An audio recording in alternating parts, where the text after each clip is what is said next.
I am Jennifer Brooks, 29 years old, and even though I run a fintech company worth billions, I still take the bus to work. My parents never got why I choose to live this way. Simple, no flash. Especially at our annual family dinner where I roll up in jeans and they show up dripping in designer labels. That night my sister mocked me right to my face. Still taking the bus, like it was the punchline to some joke. I shrugged it off, but then my mom's eyes locked on my wrist. She froze staring at the watch. "That's a $8 million limited edition," she whispered, her voice trailing off. The whole room went dead silent. Forks paused mid-air conversations cut short. I just smiled and said, "Oh, this piece of junk." That flick of my wrist shut them all up and turned the night upside down. Before I dive into how it all unfolded, I'm curious. What time is it where you're listening, and which city are you in? It makes me happy to see how far these stories travel.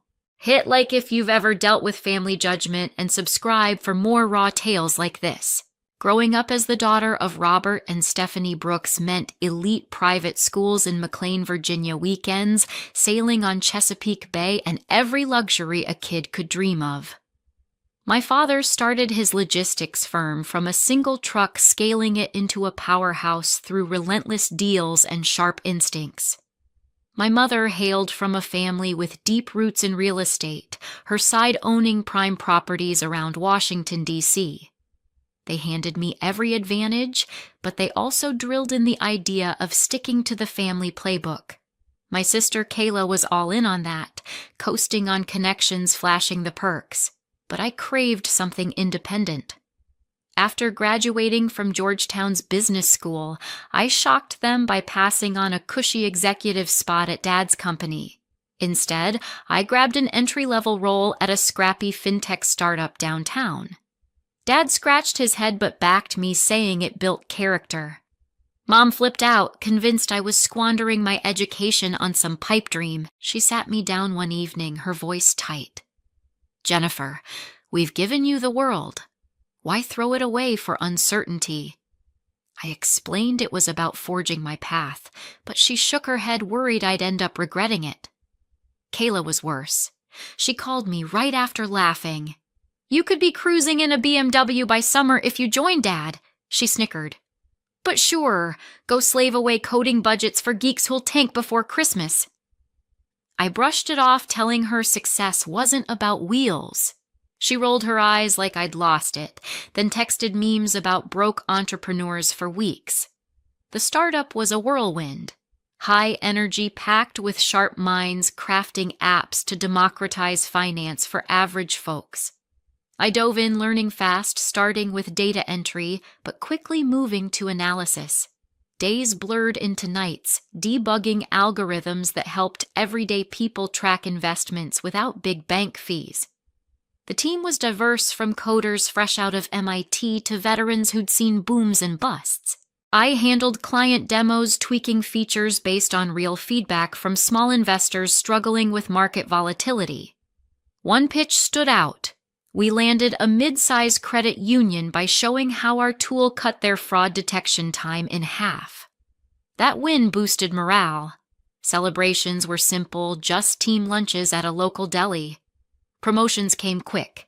By month 18, I was overseeing the entire user experience team. Challenges popped up constantly. Competitors poaching talent, regulatory hurdles from DC that forced rewrites of compliance code.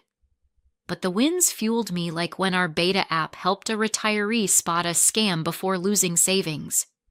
Users sent thank you notes, which I pinned on my desk as reminders. Kayla kept texting snide comments about my starving artist phase, comparing it to her cushy role in Mom's real estate office. "Enjoy your bus rides while I close deals from the office jacuzzi," she'd say. I ignored them, focusing on the grind. Mom called weekly, probing if I was ready to come home, to stability, her tone mixing concern and frustration. "Your father built this for you girls," she'd remind me. Dad was quieter, slipping in questions about my quarterly reports during holidays, his eyes showing quiet pride when I shared small victories. The startup's breakthrough came with a partnership that boosted our user base tenfold. I poured everything into it, skipping social events, eating ramen in my cramped DC apartment to save for prototypes. That environment sharpened me, taught negotiation under pressure, pivoting when features flopped in user tests. By year 2, I was negotiating vendor contracts that saved us thousands monthly. The office buzzed with innovation. Late nights debating AI ethics over cold pizza became routine. One colleague's idea for blockchain integration sparked our next big update, which I led from concept to launch. Time flew, and soon I was presenting at fintech conferences in Baltimore, drawing nods from industry pros and even a few investor inquiries. Kayla visited once, eyeing my basic setup with pity during a rare lunch. "This is your life now, cubicles and coffee runs," she asked, but I saw envy in her dependence on family handouts. She'd never closed a deal without Dad's network. Mom's letters hinted at disappointment, often including clippings of secure jobs, but Dad's occasional emails praised my independence like, "Keep pushing, kid. That's how I started." The startup hit a rough patch with funding dips after a market dip, but we bounced back by securing a grant from a DC accelerator focused on financial inclusion. My role expanded to strategy, where I mapped out expansion to mobile-first tools for underserved communities. Success felt tangible. Users emailing thanks for simplifying taxes during filing season, or how our alerts prevented overdrafts for low-income families. Kayla's jabs faded as I tuned them out, but family dinners still carried that undercurrent of judgment with subtle digs about my hobby job. The path wasn't easy. I missed family vacations to Chesapeake Bay, where Kayla would post photos of yacht parties, but the autonomy was addictive. Looking back, that choice set the stage for everything, proving I could stand alone. But it was there, amid the chaos of code and clients, that I crossed paths with someone who redefined it all. A mentor who opened my eyes to what true achievement meant. That's where I met David Lawson, a 62-year-old seasoned investor who'd backed countless fintech ventures. David stepped in as an advisor during a rocky phase when the startup was hemorrhaging cash and our core app was glitching under load. He wasn't flashy, drove a beat-up Honda Civic, rotated the same few polo shirts, and lived in a modest condo in Alexandria, despite his billions from early bets on payment platforms. While Dad had shown me the ropes of traditional business, David revealed the fintech grind, how to navigate volatile markets, secure seed funding amid skepticism, and build scalable models that actually helped people. He was sharp, generous with time, and utterly indifferent to status markers, even though he'd launched firms now valued in the tens of billions. "Genuine wealth stays under the radar, Jennifer," he said during our first coffee chat. "The second you parade it, you've lost sight of why you started." His words hit hard. I started applying them immediately, cutting unnecessary expenses and focusing on user impact over hype. When the startup got acquired by a major bank for a hefty sum 2 years in, I funneled my payout straight into my own venture, Lawson Finance Solutions, named in his honor as a nod to his guidance. He was moved by it, wiring the first investment without hesitation and taking a board seat. Those initial months were brutal. 18-hour shifts debugging code, crashing on a futon in my DC studio, reinvesting every dollar into server upgrades and talent hires. We developed an algorithm-driven platform that empowered everyday users to outsmart big institutions with personalized financial insights, like predicting credit score dips or optimizing retirement plans. Early pitches bombed. Investors laughed off our focus on underserved markets, saying small users didn't pay enough. Cash dwindled, forcing tough calls like delaying salaries. Through it, David was my anchor. calming jittery backers with data projections reminding me of my core vision when doubt crept in. He'd drop by unannounced with burgers and tales of his own flops, like the payment app that crashed during a demo for venture capitalists. "Failure's just data," he'd say, helping me refine our pitch deck overnight. On my 26th birthday, after a quarter where we finally turned a profit corner, despite bugs, he handed me a small velvet box at our office. "This one's been through my wars, 3 startups, a recession, and a lawsuit that nearly broke me," he explained. Inside was his watch, understated precise, from a limited series he'd designed back before fintech swallowed his life.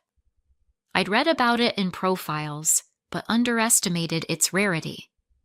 "David, this is insane. I can't take it," I protested. He waved me off with a laugh. "It might outvalue your company today, but give it time." He clasped it on my wrist himself. "Wear it when the world questions your worth. It's a reminder of yours." 3 months later, David suffered a sudden stroke and passed. The news gutted me. He'd been more than a mentor, a friend who'd believed when others scoffed. The watch became my talisman, worn daily as I steered the company forward without his steady input. In the years since Lawson Finance Solutions skyrocketed, landing enterprise clients like regional banks needing fraud tools, opening branches in New York and abroad, earning spots in tech mags and on under 30 lists. Acquisition bids rolled in weekly, but I turned them down to keep control, all while sticking to David's ethos: no extravagance. I upgraded my studio to a 1-bed, but kept the bus commute avoiding spotlights at industry galas. My family knew bits, that I'd launched something, but I dodged details at gatherings, letting Kayla ramble about her latest closing or Ryan boast his stock picks. They assumed it was still struggling. Mom sent care packages with practical gifts like gift cards for nicer clothes.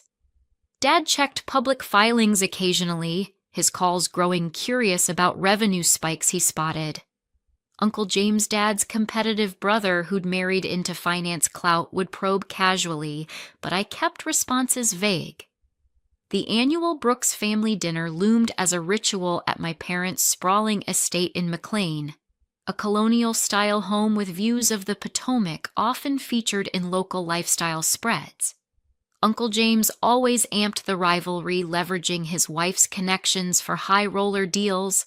His son Ryan embodied that, measuring life by portfolio gains and club memberships. As I prepped for this year's event, David's voice echoed in my head about letting judgment slide. With the watch secure on my wrist, I headed into what I thought would be another night of enduring barbs. But that simple accessory was about to ignite everything. The annual Brooks family dinner was a spectacle held at my parents' sprawling colonial estate in McLean, Virginia, with its manicured lawns and Potomac River views that screamed old money. Dad's logistics empire and Mom's real estate legacy had turned the place into a local legend featured in DC lifestyle magazines for its historic charm. Uncle James' dad's younger brother always brought a competitive edge, having married into wealth through Aunt Heather's banking family and climbing to a corner office in a top DC hedge fund. Their son Ryan lived for status his life, a parade of tailored suits and insider trading tips. As I got ready for this year's dinner, David's words about ignoring shallow judgments echoed in my mind, steadying my nerves.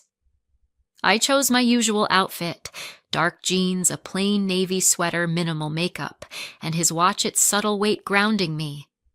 I took the bus from my DC apartment to a nearby stop, then an Uber for the final stretch to McLean, avoiding the hassle of parking in their crowded driveway. The driver, a chatty guy named Marco, raised an eyebrow as we rolled through the estate's wrought iron gates. "Fancy spot?" he said, eyeing the perfectly trimmed hedges lining the long drive. I nodded, feeling the familiar mix of nostalgia for childhood summers here and unease at the excess. The house loomed ahead, its brick facade glowing under dusk light columns framing the entrance like a movie set. "Just drop me here," I told Marco as we hit the circular drive, already packed with a showroom of luxury cars. Kayla's sleek black SUV sat angled to catch attention next to Uncle James's Cadillac Escalade, Ryan's Porsche gleaming beside it, and a few others from extended family, all screaming wealth.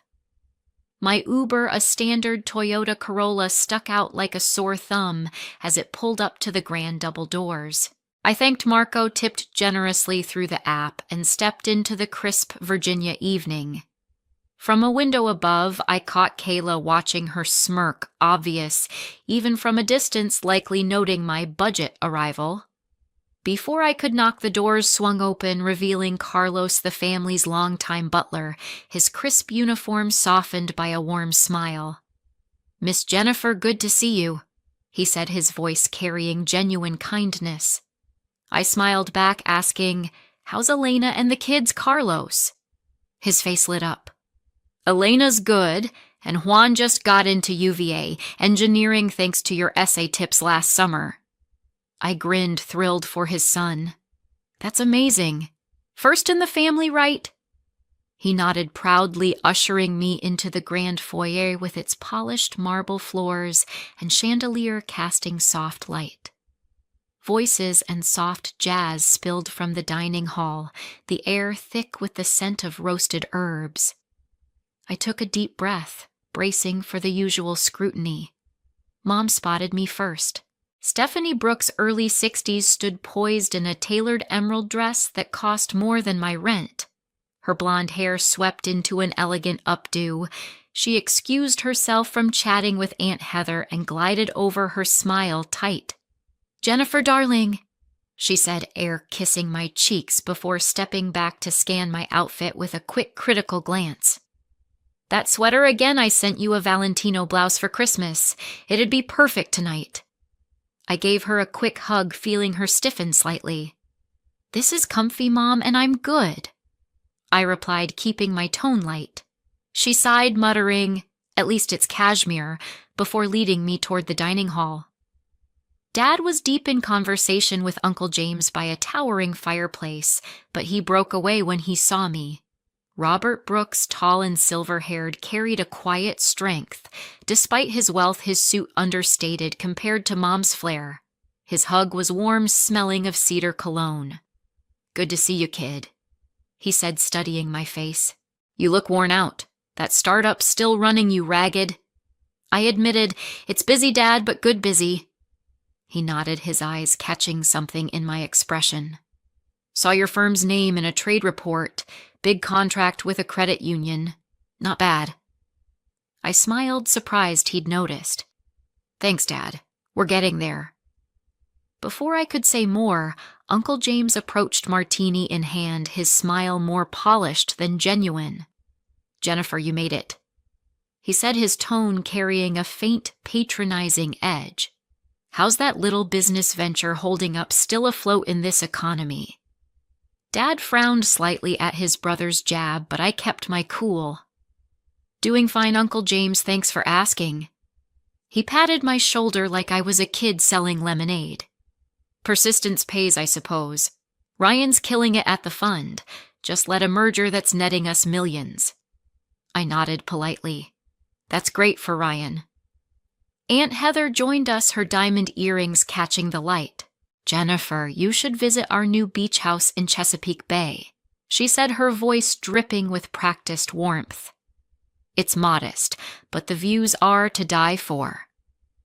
I murmured something vague, already tuning out as more relatives gathered their chatter, a familiar hum of boasts about vacations and deals.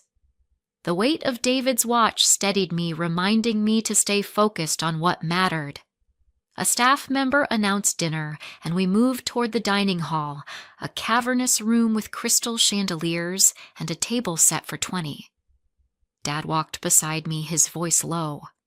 "You're quieter than usual. Everything okay?" I shrugged. "Just prepping for the usual show." He chuckled, but his eyes held concern. As we took our seats, Kayla's voice cut through the clink of glasses, her smirk aimed right at me. The air shifted, and I knew the real fireworks were about to start. As we settled into the dining hall, the table gleamed with crystal stemware and polished silver, the air heavy with the scent of seared steak and rosemary. The Brooks family dinner kicked off its usual script, relatives trading boasts, like currency, each story a bid for dominance.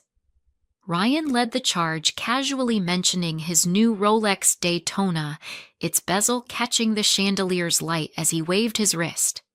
Picked it up after closing a $10 million deal, he said, smirking at Uncle James, who nodded proudly. Aunt Heather chimed in, describing their recent Chesapeake Bay beach house renovation, emphasizing the custom Italian tile that took months to source. Mom, ever the host, complimented their taste while subtly noting her own interior designer's work on the estate's new wing. Dad stayed quiet, sipping his wine, his eyes flickering between amusement and discomfort at the display. I ate my salad in silence, dodging the spotlight, but Kayla had other plans. She leaned forward, her diamond necklace glinting, and fixed her gaze on me. "So Jennifer's still taking the bus to that little office of yours?" she asked, her voice dripping with mockery. A few cousins chuckled. Uncle James raised an eyebrow, clearly enjoying the jab. The table's attention shifted, waiting for my response.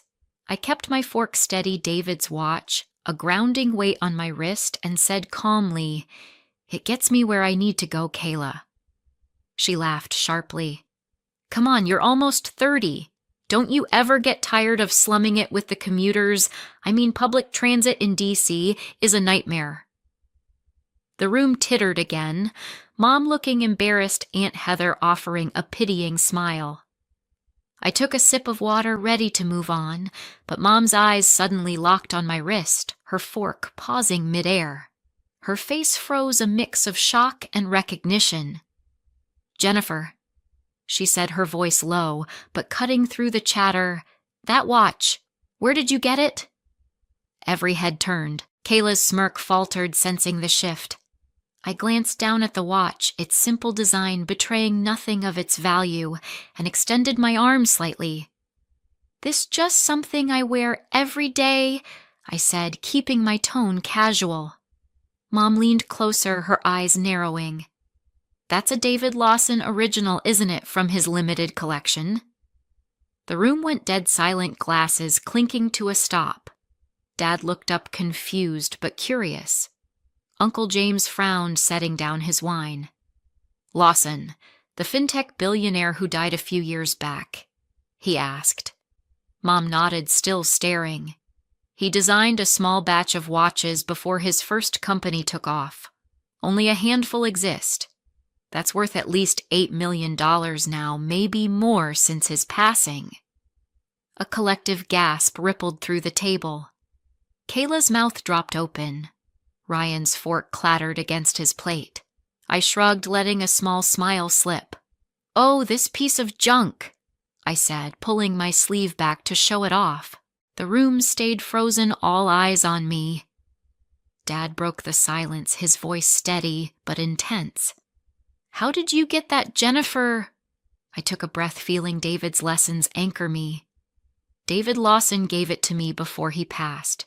He was my mentor, my first investor. He believed in what I was building when no one else did." Mom blinked, processing. "You knew David Lawson personally?" I nodded. "He guided me through my startup's early days, taught me what success really means. Not status, but impact." Uncle James leaned forward, his earlier condescension gone. "And what exactly are you building? You've always been cagey about this company of yours." The air tightened. I could feel Kayla's stare burning into me. It was time. "Lawson Finance Solutions," I said evenly. "We built a platform that uses algorithms to help regular people and small businesses manage finances against big players. Credit optimization, fraud detection, investment tracking. We started with underserved markets, but now we work with major banks, 2 healthcare networks, and just signed a federal contract for $900 million over 5 years. The silence was deafening. Aunt Heather coughed on her wine. Ryan stared like I'd spoken another language. Kayla's face twisted, caught between shock and something darker. Dad's eyes widened with a flicker of pride, but Mom looked stunned, her voice barely above a whisper. $900 million and your company. How much is it worth? I met her gaze directly. After our last funding round, $2.5 billion. I still own the majority. Uncle James choked on his steak, recovering with a forced laugh. $2.5 billion. And you're still riding the bus. Kayla's shock turned to a scowl.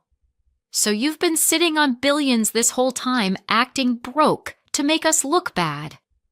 Her voice rose, drawing every eye. Is that why you never talk about it? Hiding so you can swoop in on Grandpa's estate when it's time to divide it? The accusation hit like a slap, sparking murmurs around the table. Grandpa's estate, a massive trust tied to Mom's real estate fortune, had been a sore point for years, with whispers of who'd get what. I kept my voice steady, though irritation flared. I don't care about the estate, Kayla. I haven't touched family money since college. My work stands on its own. She scoffed, undeterred. Right, so you can play humble while angling for the biggest share.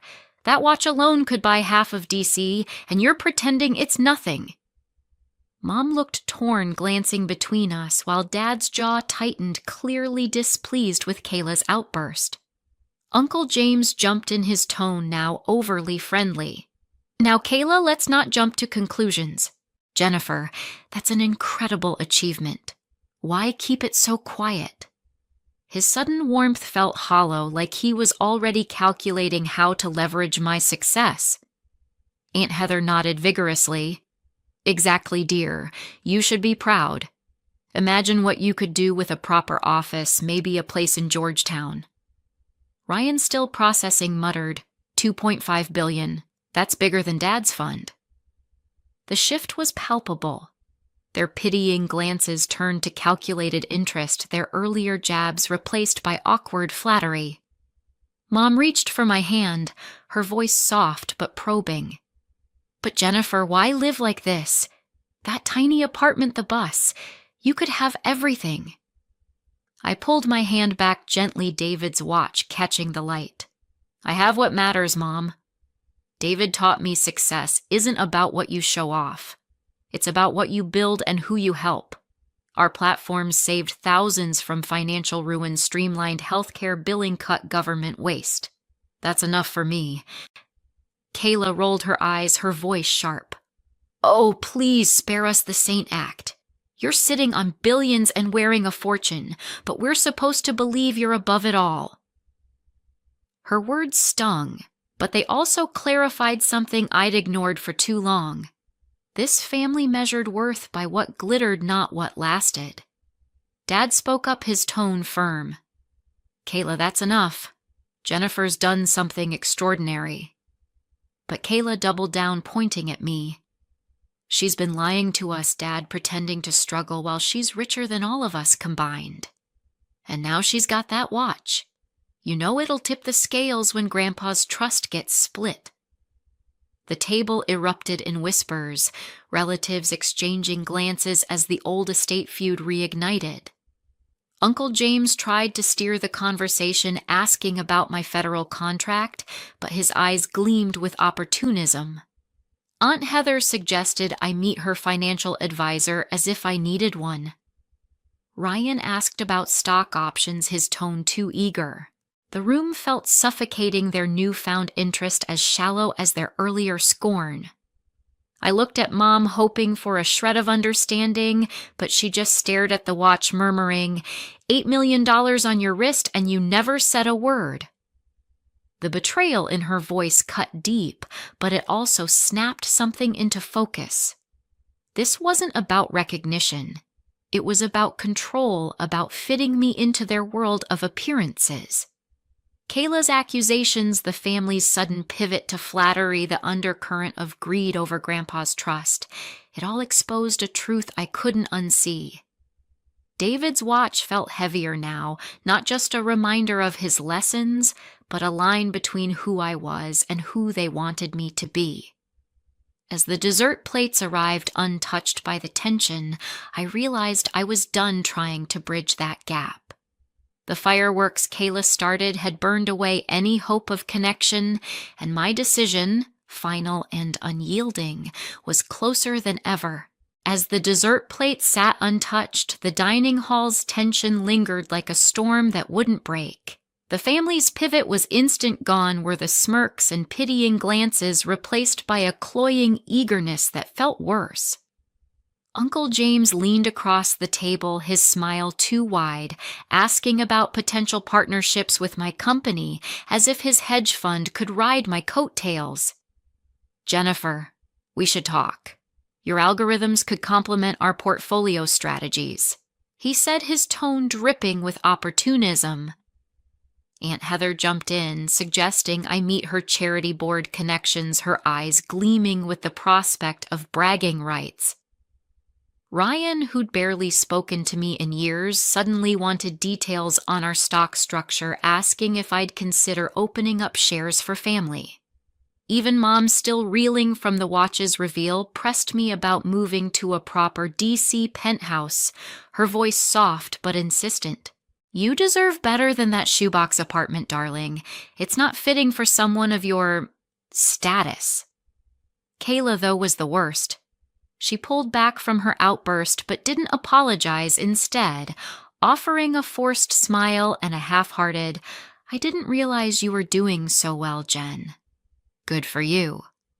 Her words were hollow, her eyes still sharp with resentment over the estate feud she'd dragged into the open. The room buzzed with their newfound interest, but it was all surface. None of them cared about the platform's impact or David's philosophy. They saw dollar signs, not me. I sat there, David's watch heavy on my wrist, its quiet ticking a reminder of what I valued: work that mattered, integrity over flash. Their flattery felt like a cage trying to pull me into their world of appearances and control. I'd spent years dodging their judgment, but this sudden shift to adoration was just as toxic. I pushed my chair back, the scrape loud in the quiet room. "I'm done here," I said, my voice steady but firm. Mom's eyes widened. "Jennifer, what do you mean dinner's not over?" I looked at her, then at Kayla, Uncle James, and the rest, their faces a mix of confusion and calculation. "Not just dinner," I said. All of this. I'm not doing these gatherings anymore. I've built something real, and none of you get it. You never have." Kayla scoffed, but Dad reached out, his voice low. "Kid, don't do this. Let's talk." I shook my head, standing. "There's nothing to talk about, Dad. You measure me by what I don't show, and I'm tired of it." I walked out, their stunned silence following me through the foyer.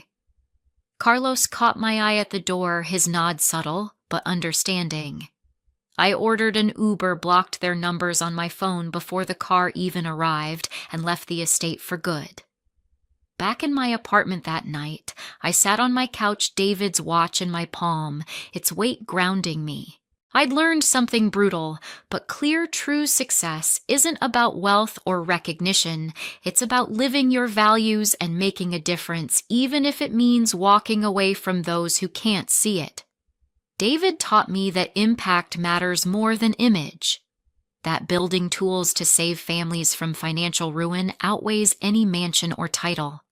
Cutting ties hurt Dad's quiet pride, Mom's misguided care, but staying would have meant betraying myself. This wasn't about revenge, it was about freedom. Choosing a life aligned with purpose over their shallow metrics was the hardest but truest decision I'd made. I want you to take this lesson to heart. Your worth isn't tied to what others see: your car, your clothes, your bank account. It's in what you create, who you lift up, and how you stay true to yourself. If your family or circle judges you by surface measures, ask yourself if they're worth your energy. Sometimes the bravest choice is to walk away from toxicity, to build a life that reflects your core, not their expectations. I learned that the hard way, and it freed me to focus on what David always championed: impact that lasts. Thank you all for listening to my story. It means more than you know to share it. If you've ever had to break free from judgment to live your truth, drop it in the comments. I read everyone. Hit like if this hit home, and subscribe for more stories about finding real value in a world obsessed with flash. Stay true out there.